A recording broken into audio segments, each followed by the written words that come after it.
Pour vos vacances, un suspense, un thriller, J.P. Delaney, La fille d'avant.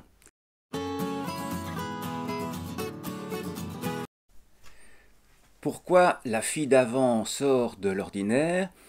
Parce que c'est un récit très froid. Son auteur est probablement tout aussi manipulateur que son personnage. Ce personnage d'architecte dont les motivations sont bizarres et qu'on découvrira petit à petit. Ce personnage d'architecte m'a laissé un grand souvenir. Et puis, je me suis posé des questions sur J.P. Delaney. Parce que J.P., ça n'est dit nulle part. On ne sait pas si c'est un monsieur ou une dame. Et comme les personnages sont très typés, on s'est dit, il a pris la place de qui?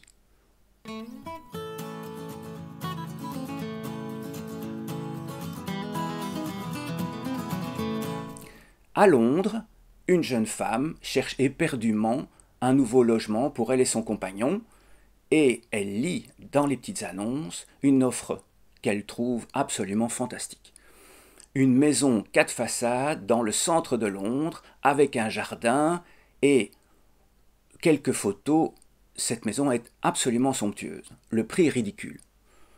Elle téléphone à l'agence en se disant que c'est une erreur, mais elle tente le coup.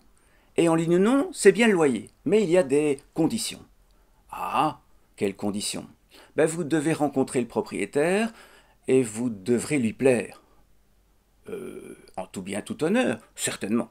C'est un architecte extrêmement exigeant, qui a passé beaucoup de son temps au Japon et qui a choisi de construire cette maison selon ses idéaux, avec des matériaux remarquables, avec des meubles très richement modernes et très richement dépouillés.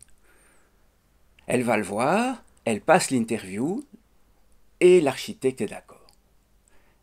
Et elle va emménager avec son compagnon dans cette maison extraordinaire. Il y a des contraintes, je l'ai dit, et elles deviennent pesantes. Parce qu'on ne peut pas déplacer un meuble, pas un bibelot. Il faut tout ranger, tout le temps. La maison doit être parfaite d'une heure à l'autre. Et il y a des caméras. Et il faut les admettre aussi, ces caméras. Et le propriétaire est extraordinairement intrusif. Il se manifeste par des lettres, par des messages, et elle se sent prisonnière. Son compagnon encore bien plus. Et puis, on se rend compte, nous les lecteurs, que cette maison a déjà été habitée par d'autres couples. Voilà, à essayer.